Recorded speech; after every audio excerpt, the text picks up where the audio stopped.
আমাদের এই সরকারের প্রধান উপদেষ্টা ডক্টর মোহাম্মদ ইউনূসের প্রতি আমাদের সম্মান, ভালোবাসা, শ্রদ্ধা আছে। তার প্রতি আমাদের আস্থা বিশ্বাসের ঘাটতি তৈরি হয় নাই। কিন্তু যেহেতু কিছু কিছু উপদেষ্টার কর্মকাণ্ড নিয়ে প্রশ্ন উঠেছে, এমনকি গতকালকেও এই যে রাতভর যে গুজব এবং বিভ্রান্তি ছড়ানো হলো ডক্টর ইউনূস পদত্যাগ করবেন, তিনি এগুলো তার ভালো লাগছে না।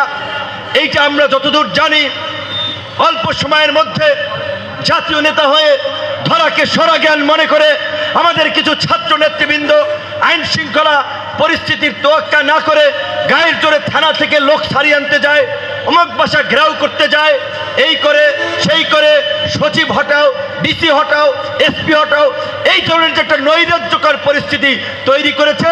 প্রধান উপদেষ্টা ওই সমস্ত তরুণ নেতৃবৃন্দকে ডেকে বলেছে, তোমরা সংযত হও। যেই জাতীয় ঐক্য এবং সংহতির মধ্য দিয়ে এই অন্তর্বর্তীকালীন সরকার গঠিত হয়েছে, সেখানে এই কতিপয় ছাত্র যুবক তরুণরা জাতীয় ঐক্য এবং সংহতির বিনষ্ট করে নানান ধরনের বক্তব্য এবং কর্মকাণ্ডের মাধ্যমে একটি বিভাজন তৈরি করছে, বিদ্বেষ ছড়াচ্ছে।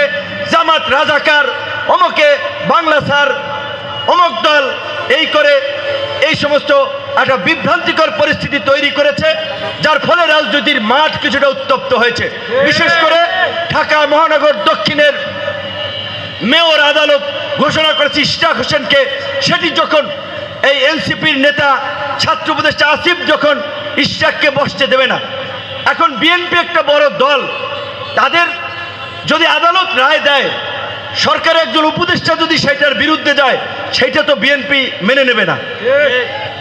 যার ফলে ঢাকায় কয়েকদিন ব্যাপী আন্দোলন হয়েছে। তাহলে এই পরিস্থিতিটা কে তৈরি করলো? এই নাবালক পোলাপান, এই উপদেষ্টা।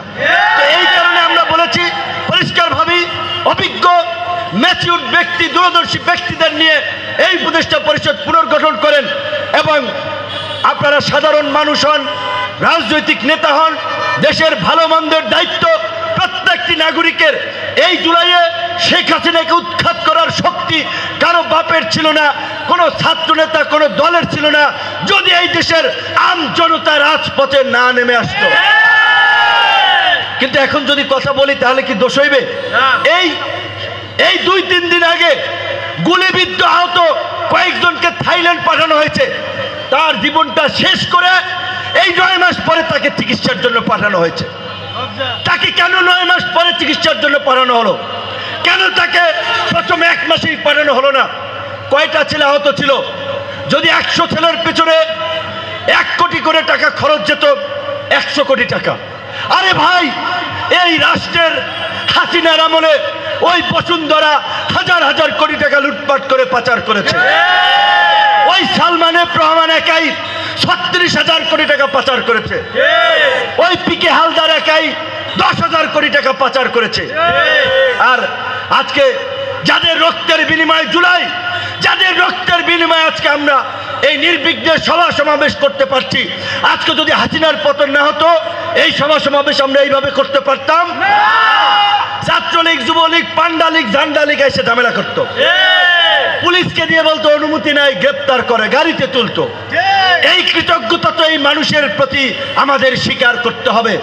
কাজী এই জুলাই বিপ্লব নিয়ে ধান্দাবাজি, চেতনাবাজির রাজনীতি করবেন না। যদি ধান্দাবাজি, চেতনাবাজির রাজনীতি করেন, ওই যে পাবলিক বোতল মারা শুরু করছে, ওইটা কিন্তু আরো সামনে চলবে।